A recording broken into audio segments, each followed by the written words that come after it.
À la une ce soir, multiplication des meetings politiques à 3 semaines du premier tour des élections législatives. Philippe Edmond-Mariette, Josette Manin, Jean-Philippe Nilor, réunion publique et présentation de permanence, reportage en début de ce journal.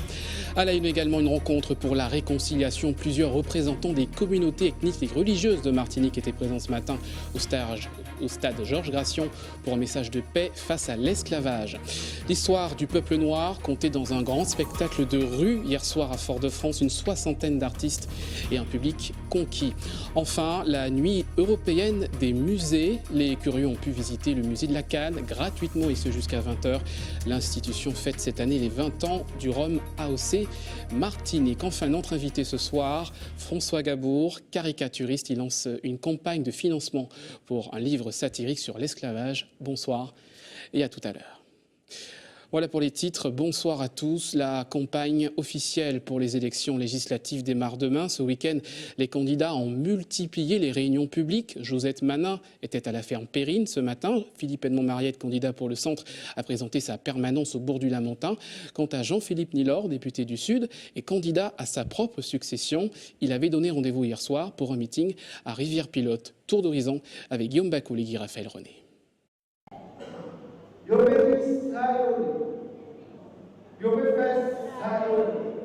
L'heure de la reconquête.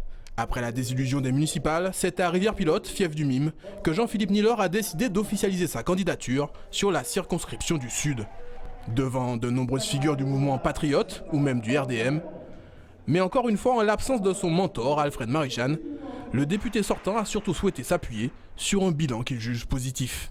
Plus de 1486 amendements signés. Plus de 6000 Martiniquais reçus dans ma permanence de Saint-Cloud et dans ma permanence de Paris. 27 thèmes législatifs traités. Plus de 740 interventions en séance ou à l'Assemblée. Si ça n'est pas être un député actif, je me demande ce que c'est. Je crois que je n'ai pas à rougir, je n'ai pas à avoir honte du bilan que je présente aujourd'hui. Malgré, c'est vrai, des moments où j'ai eu des problèmes de santé, je crois avoir mouillé ma chemise. Alfred Marie-Jeanne, qui est notre leader, est contraint d'arrêter. C'est son choix personnel. Nous ne pouvons pas confier la circonscription à n'importe qui. Lui n'est pas du Mime, mais en revendique le soutien, avec plusieurs cadres du parti à ses côtés. Philippe Edmond-Mariette et Gladys Colère, sa suppléante, ont présenté ce matin leur candidature sur la circonscription Centre-Atlantique, lutte contre la délinquance, hôpital public ou exode des jeunes, autant de thèmes qui auraient motivé le retour à la politique de Philippe Edmond-Mariette. Le candidat sans étiquette, qui ne redoute pas d'affronter sur sa circonscription un certain Fabrice Dunon, adoubé par Alfred Marie-Jeanne. Avec la majorité qui est à la CTM, il y a de la place pour construire un vrai projet pour permettre un développement plus harmonieux de la Martinique. Il faut simplement pour ce faire se battre à Paris pour que la CTM ait davantage de moyens financiers. Le président de la CTM, à titre personnel, a indiqué qu'il soutenait un autre candidat que moi, qui est aussi dans la circonscription. Je respecte la parole du président. Simplement, beaucoup de militants, beaucoup de sympathisants du Mime comme d'autres groupes politiques, y compris un certain nombre de ceux qui étaient hier à EPNM, ont estimé que sur la circonscription, celui qu'il convenait de mettre en responsabilité à Paris s'appelait Philippe Edmond-Mariette. Et donc, j'ai accepté avec plaisir de les voir me soutenir et de m'accompagner dans la bataille électorale qui m'attend. Je sais que nous sommes déjà attaqués. Il y a des magouilles qui se fondent sur cette circonscription. Des magouilles trop visibles de certains que je ne vais pas nommer. Toujours pour le Centre-Atlantique. Ensemble pour une Martinique nouvelle était venu soutenir Josette Manin et son suppléant Giovanni William. Entre expérience et jeunesse, l'ancienne présidente du Conseil général, qui elle aussi revient à la politique, fera campagne sur des thèmes comme l'offre de santé, l'insertion ou l'égalité homme-femme. Ce sont des thématiques qui sont portées par tout le monde, puisque ce sont des thématiques qui préoccupent la population martiniquaise. Donc que nous soyons de Bâti ou de notre parti politique à l'intérieur donc de l'Ensemble pour une Martinique nouvelle, mais aussi j'ai envie de dire par les autres candidats, nous sommes préoccupés par les problématiques importantes de nos territoires. La santé, je pense que c'est la première. C'est vrai que tout le monde en parle, mais si on en parle, c'est parce que c'est une réalité. C'est une réalité que nous vivons dans notre pays et que nous voulons trouver des solutions. Mais nous ne voulons pas trouver des solutions seuls. Nous voulons justement trouver ces solutions avec la population, avec les élus, avec les différents parlementaires. Donc oui, nous sommes à la tête de combat pour porter une réponse à la population martiniquaise. Début officiel de la campagne, lundi, minuit. En bref, cette macabre découverte ce matin à Fort-de-France, le corps sans vie d'une femme retrouvée à proximité du rond-point Lumina-Sophie par des automobilistes vers 3 h du matin. Une enquête a été ouverte. La victime était âgée d'une 60aine d'années. Nous vous en parlions déjà hier, la qualité de l'air est mauvaise aujourd'hui avec une note de 8 sur 10 par Madélinaire. L'air est saturé par des particules fines en présence d'un nuage de sable. Une alerte a été lancée auprès des personnes fragiles. Parmi les recommandations, éviter les activités en plein air. Écoutez ces quelques réactions de Foyalais recueillies par Louis Sabas ce matin. La bruine de sable, c'est vraiment gênant quand on fait des allergies parce que c'est vrai qu'au quotidien, c'est pas très évident. Et donc du coup on doit faire avec, mais c'est vrai que c'est des moments, c'est difficile à gérer, surtout quand les allergies sont beaucoup plus intenses, le nez qui coule, la gorge qui gratte, les yeux. Donc voilà, c'est vrai que... C'est votre cas ? Oui. En ce moment ça va, ces jours-ci, mais la semaine dernière c'était très intense et du coup c'est parfois difficile à gérer. Oui, c'est dérangeant au niveau du visage, ça me gratte, parce que comme je suis asthmatique, et puis ça m'empêche de respirer. Ça nous dérange visuellement parce que quand on voit les trois îlets en face, quand on devine que la brume quand on voit que c'est pas contrasté et qu'on voit qu'en fait on sait que c'est de la brume de sable, on se dit qu'au niveau santé, ça doit impacter aussi, surtout au niveau pulmonaire. Au niveau pulmonaire, j'espère que ça peut pas provoquer de la silicose. J'ai un peu peur de ça. C'est le sable en suspension qui rentre dans les bronches et qui provoque une maladie pulmonaire, une insuffisance pulmonaire progressive qui finit par le décès assez rapidement. Une des nombreuses manifestations dans le cadre du 22 mai, l'ombre des esclaves, toute la journée à Fort-de-France. Aujourd'hui, une rencontre interculturelle et interreligieuse pour établir un dialogue et tenter de réconcilier les mémoires. Nos ancêtres ont été mis à l'honneur sous l'égide de l'association Mel Macrel en présence du roi du Bénin. De passage sur notre île, le reportage de Louis Sabas.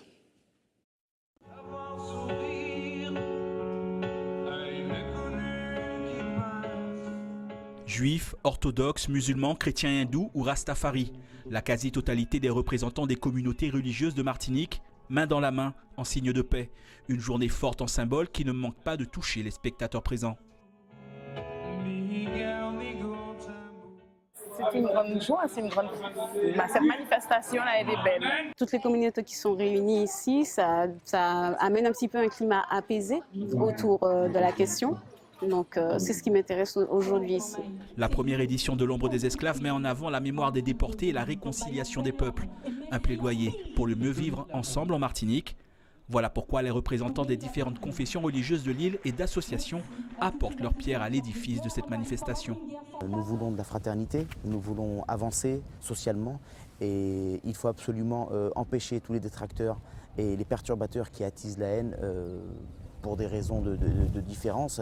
Et c'est la raison pour laquelle nous sommes présents aujourd'hui avec notre délégation. C'est un idéal de partager l'union, la cohésion entre les peuples et puis de manière générale d'avancer vers cette évolution qui est l'abolition des barrières culturelles entre les peuples, l'abolition des frontières et surtout de reconnaître en la personne qui est en face de nous un frère.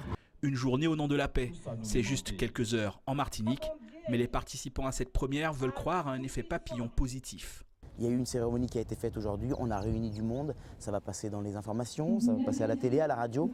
Ces petites phrases, ce sujet-là va sensibiliser et c'est la raison pour laquelle on doit absolument avancer. C'est pour maintenir une journée dans cette commémoration-là et puis demain matin, le peuple retourne sur l'habitation.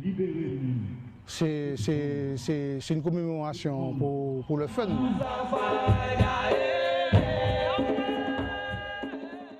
L'Ombre des esclaves est ponctuée de prestations artistiques sous le regard d'un invité de marque, le roi du Bénin. Il apporte un message des rois d'Afrique à l'attention du peuple de Martinique. La renaissance de l'Afrique est la renaissance de l'humanité.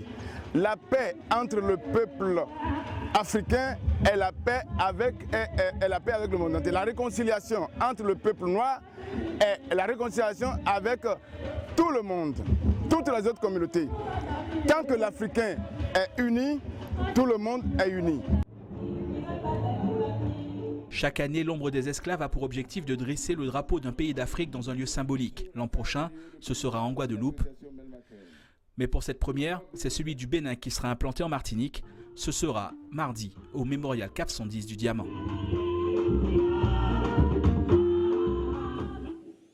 Et puis un rendez-vous qu'il ne fallait pas rater hier soir à Fort-de-France, Chemin de Liberté, un spectacle de plus d'1 heure avec de la danse, du chant, du théâtre pour raconter l'histoire du peuple noir, des bateaux négriers jusqu'à la libération des chaînes avec une 60aine d'artistes dirigés par le CERMAC. Le reportage de Marc-Olivier Drim.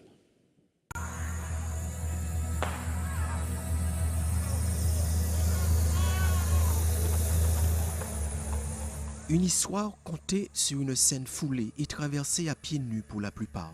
Mais avait-il le choix?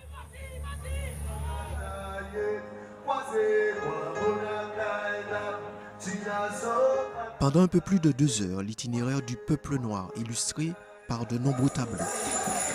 10 tableaux pour évoquer, pour rappeler, comme diraient certains, pour faire plus de monde prendre conscience. L'histoire de moi, de toi, de nous-mêmes. Une histoire où la Martinique n'est pas toute seule.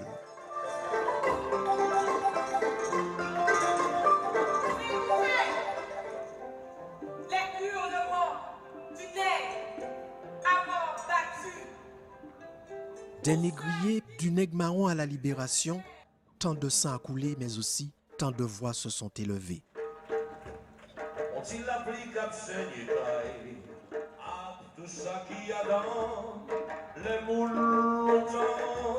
Il y eut des matins, il y eut des nuits, mais par-ci et là, il y eut aussi des voix pour continuer à dénoncer.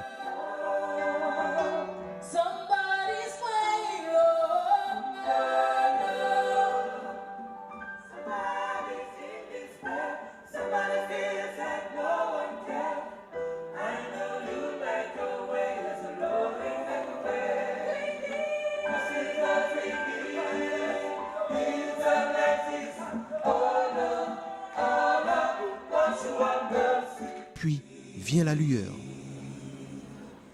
des lueurs d'espoir. Afrique, Caraïbes, Haïti, tous en communion pour revendiquer le droit d'exister.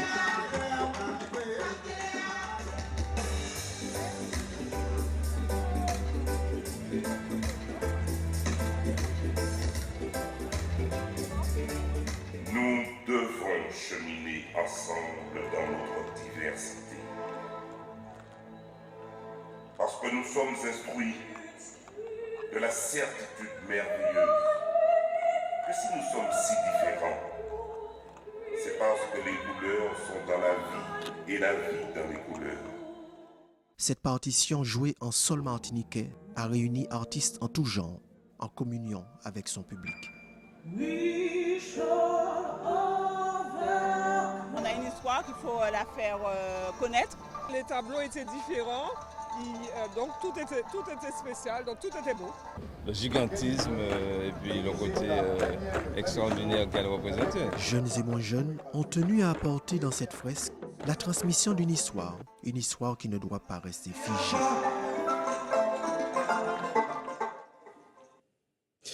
Des musées ouverts la nuit et accessibles gratuitement, c'est le concept de la Nuit européenne des musées qui s'est déroulée hier soir. Une opération pour faciliter l'accès à la culture. Parmi les établissements qui ont joué le jeu en Martinique, le musée de la Canne aux Trois-Îlets.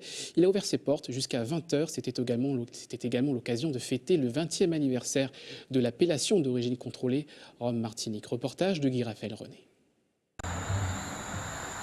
La nuit tombée, la maison de la Canne se révèle sous un autre jour. Ce soir, les visiteurs y ont accès gratuitement et peuvent la découvrir ou la redécouvrir sous une autre lumière. C'est bien parce que ça change un peu de la journée aussi. Tu as vu de belles choses, des choses qui t'intéressent. Qu'est-ce que tu as vu depuis tout à l'heure? Eh ben, j'ai vu l'abolition de l'esclavage. Aussi, j'ai vu des photos. On a le temps de se poser, on est beaucoup plus reposer justement pour profiter de la visite et de prendre le temps également. Quelquefois, on n'est pas disponible la journée et ça a une saveur particulière que de visiter le musée la nuit. Il n'y a pas de jour, il n'y a pas d'heure pour s'instruire ou pour revivre des moments qu'on a tendance peut-être trop souvent à oublier.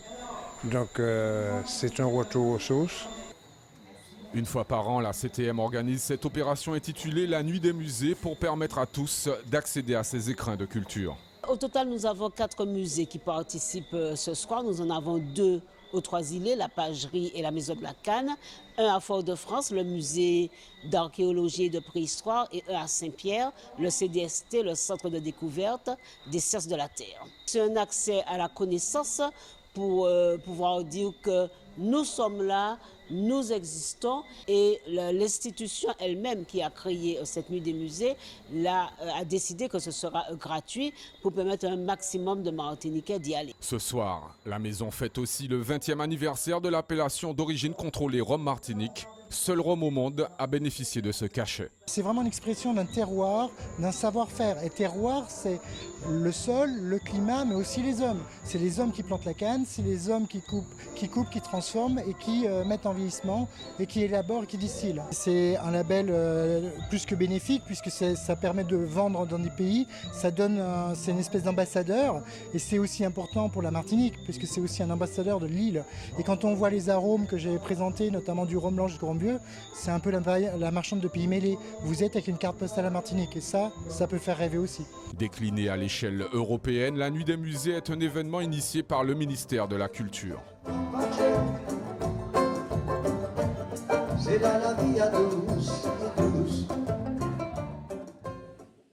Restez avec nous à suivre dans votre journal l'histoire des Amérindiens étudiée par des jeunes collégiens caribéens à travers les Jeux Banaré. Et puis dans votre Sport Week-end, nous reviendrons sur les finales de la Coupe de Martinique en football. Elles se sont déroulées hier soir. Mais d'abord, notre invité, François Gabour, bonsoir. Bonsoir. Et merci d'avoir accepté notre invitation. Vous êtes dessinateur et caricaturiste et vous avez lancé sur Internet un projet de financement participatif pour un nouvel ouvrage que vous aimeriez éditer qui va parler de l'esclavage, un livre satirique. Ma question est volontairement provocatrice. Quelle idée de rire avec l'esclavage? Quelle idée de rire avec l'esclavage? On peut rire avec l'esclavage, mais pas rire de la souffrance des esclaves. Donc l'idée, c'est de faire un saut, exactement comme je le faisais en 2009. Je me baladais dans les rues de Fort-de-France, et je rencontrais les gens qui m'expliquaient leur peine et leur envie de changement. Et bien là, je pars au 19e siècle et je discute avec des esclaves, avec des esclavagistes et avec des Caraïbes. Je regarde les bateaux arriver. En fait, l'idée, c'est un peu de m'y imprégner, d'être en immersion pendant un moment et de pouvoir rire exactement comme j'aurais ri en 2009. Alors, quelle forme va prendre ce livre? Est-ce que ça sera une bande dessinée? Ça sera un mélange de bande dessinée, de dessins de presse. Et ça sera tout un mélange. En fait, j'ai appelé ça une sorte d'essai dessiné. C'est-à-dire, c'est une tentative parce qu'en réalité, l'esclavage est un prétexte pour pouvoir parler de nos comportements actuels. Le sous-titre du livre s'appelant « De la cale au 4x4 ». Et donc, qui fait qu'en fin de compte, c'est comprendre, par exemple, comment est-ce que de Kunta Kinte, on passe au Front National à la Martinique. C'est un exemple. Alors, est-ce que vous avez ressenti le besoin, justement, en Martinique et ailleurs, de parler de l'esclavage sous ce regard satirique? Est-ce que, à travers les différents dessins que vous effectuez dans des quotidiens, mais aussi pour d'autres chaînes, est-ce que vous avez déjà abordé cette question? Oui, plus d'une fois. Mais cette fois-ci, la différence, c'est que j'ai voulu vraiment que ce soit exclusif. J'ai vraiment voulu ramener avec moi toute personne curieuse de se dire, tiens, comment est-ce qu'on pourrait aborder autrement ces choses-là? Et donc, qui fait que je vais beaucoup plus loin. C'est un projet qui me tient vraiment, qui me fait quelque part me dépasser dans ma façon, dans mon mode d'expression. Alors justement, le rire, on peut faire rire avec des phrases, on peut faire rire avec des costumes, des postures. Sur quoi vous appuyez pour faire rire justement à travers cette BD? Ça sera plus sur l'histoire ou sur la forme des dessins? Qu'est-ce qui va faire rire? Ça sera les deux. C'est un livre qui est aussi bien humoristique que violent. C'est-à-dire que c'est une période qui est très difficile et donc je ne peux pas ne pas montrer des choses difficiles, mais malgré tout, on peut en rire. Et puis, des choses difficiles, comme quoi, par exemple? Par exemple, le silence des objets aujourd'hui, par exemple. Le silence des objets. Et c'est intéressant de leur donner la parole, sans jeu de mots, puisque l'esclave était un objet. Et donc, c'est intéressant de leur donner la parole et de se rendre compte que ça nous raconte des choses. Aujourd'hui, dans les habitations, on ne ressent pas nécessairement. On vend, comment dire, les habitations sont devenues des lieux de place to be. Ce sont des lieux où on va boire du rhum, on va plaisanter, on va rigoler là entre nous. Mais on oublie totalement ces choses qui se sont passées là-bas. Donc c'est intéressant d'y replonger, d'interroger et de revenir, parce que c'est en permanence une balade entre le passé et le présent, c'est de l'anachronisme en permanence, c'est trouver des astuces qui permettent de déclencher le rire et en même temps qui nous permettent de réfléchir sur, pas seulement le passé, mais sur nos comportements actuels, puisque n'oublions pas le sous-titre de la cale au 4x4. Alors on l'a vu dans ce journal tout à l'heure, notamment avec cette grande manifestation L'ombre des esclaves qui a réuni des personnes de diverses communautés et de religions. Ouais. Est-ce que selon vous ça va dans le bon sens? Est-ce que c'est aussi une façon de réconcilier les mémoires? Et est-ce que c'est un peu votre objectif avec ce livre? Alors l'objectif en tous les cas, ce n'est pas la réparation, premièrement. Parce que la réparation, c'est encore un autre. Et la réconciliation? C'est en tous les cas, je ne vais pas nécessairement parler de réconciliation, mais c'est une question de mieux-être. Même si, imaginons qu'on ne trouvait pas pour l'instant des accords de réconciliation, mais au moins que chacun des individus qui vivent sur cette petite terre-là, et ça ne s'arrête pas à la Martinique, parce que ce sont des questions humanistes en réalité, ce sont des questions universelles, et en réalité, on se retrouve dans une situation où il faut déjà au moins se sentir bien dans soi-même. Après, si chacun réussit à se sentir bien en lui-même, il pourra éventuellement se réconcilier avec l'autre. Mais là encore, il y a du chemin. Mais si on pouvait entre-temps rire de nous-mêmes, ça serait déjà pas mal. François Gabour, dessinateur, caricaturiste, vous avez lancé donc cette campagne de financement sur Internet. Vous avez déjà à peu près 5 000 € que vous avez déjà récoltés. Vous demandez 6 500. Vous pensez aboutir quand à la cagnotte? En fait, il nous reste quelques jours encore. L'idée, c'est de ne pas perdre de temps. L'idée, c'est en fait dès maintenant y aller et taper sur les... on me trouve sur les réseaux sociaux. Alors sur quel site exactement? On tape votre nom? Il suffit de taper mon nom et puis on trouvera déjà mon lien Facebook. Et sinon sur Ulule, là où se trouve la plateforme, cette fameuse plateforme où se fait le financement participatif. Mais en fin de compte, le principe qui est très intéressant, c'est que, parce que c'est la deuxième fois que je le fais, je l'avais fait avec Georges, le crocodile, l'année dernière, ça s'était bien passé. Et là, cette fois-ci, justement, les gens pourront y aller, ils auront des contreparties, puisqu'il s'agit d'avoir le bouquin qui arrivera dans leur boîte aux lettres et tout, mais c'est aussi pour avoir un t-shirt s'ils veulent, des marque-pages, des autocollants, des caricatures, ça sera à leur choix. Merci beaucoup, François Gabour, d'avoir accepté notre invitation. Je rappelle que vous êtes humoriste, caricaturiste, et que vous avez lancé une campagne de financement pour financer un livre sur l'esclavage, un livre satirique. Merci. On poursuit ce journal et justement avec l'histoire et la culture de nos ancêtres amérindiens, étudiés par des jeunes caribéens, tout cela en s'amusant. C'est l'ambition des grands Jeux Banaré, initiés par l'association Carisco en partenariat avec l'Union nationale du sport scolaire. La première édition s'est déroulée chez nous en avril dernier. Des collégiens martiniquais, guadeloupéens et Saint-Luciens y ont participé. Le reportage de Kathleen Bilascopette et de Michelet François. Transporter de l'eau sans en perdre une goutte, c'est l'un des défis relevés par ces collégiens, des activités inspirées du quotidien des Amérindiens et qui permettent de mieux appréhender leur univers. L'eau est un bien précieux pour les Amérindiens. L'eau de rivière est pure, l'eau de mer est impure. Et dans ce jeu, il s'agit d'apprendre à préserver l'eau et à l'amener effectivement à l'endroit où l'on aura besoin de l'utiliser, à l'acheminer quelque part. Et on fait ce travail collectivement et à plusieurs. Ici, une corde de 25 mètres doit être tressée en un temps record et selon des règles bien précises. Sans que la corde ne touche le sol, avec les nœuds les plus serrés possibles. Donc ça demande un travail de coopération entre élèves. Donc il y a 2 équipes, mais en fait les 2 équipes marquent le même nombre de points. Donc ils sont obligés de coopérer entre eux. Coopérer, une valeur essentielle pour nos ancêtres Kalinago, Guadeloupe, Sainte-Lucie, Martinique. Au-delà de la compétition pour ces classes de 3e, c'est surtout un moment d'échange entre jeunes de la Caraïbe. Nous disons que c'est bon pour venir ici, pour venir et nous nous venir et parler différents langages et puis ça nous renforce un peu plus entre nous, nos amis, nos nouvelles connaissances. C'est une belle journée pour pouvoir rencontrer d'autres gens, quoi. Pour nos étudiants qui étudient le français, c'était une opportunité géniale. Bleu et rouge, puisque c'est 2 couleurs, le blanc c'est pas une couleur pour le drapeau. Bonne réponse. Après les jambes, c'est la tête qui travaille. Sous l'œil attentif du chaman, les équipes testent leurs connaissances.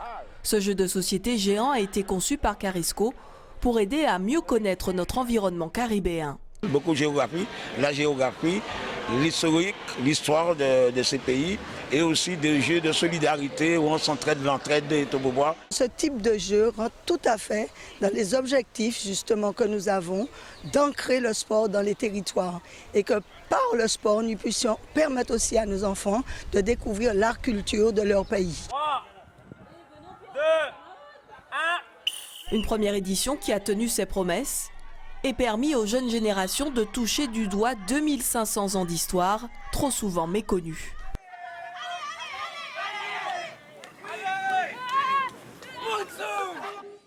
Avant de refermer cette édition, votre destin d'outre-mer, ce soir, les secrets d'un couple qui dure, Jean-Claude et Viviane, mariés depuis 45 ans. Ils se sont confiés à Alexandra Élysée. Un extrait tout de suite.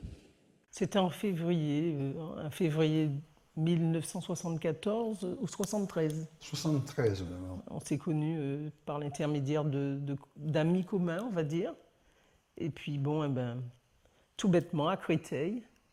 Et puis, on s'est mariés 1 an plus tard à Maison-Alfort.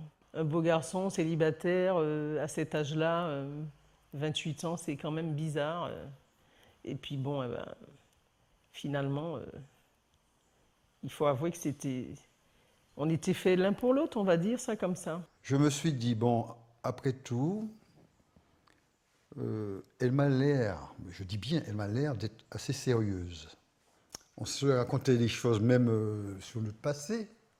Et c'est pour cela que j'ai décidé de lui faire confiance. Voilà pour ce beau témoignage à retrouver à 19h40 dans votre destin d'outre-mer, juste après ce journal. Restez avec nous dans quelques instants, le Sport Week-end avec Eric Chassol. À tout de suite.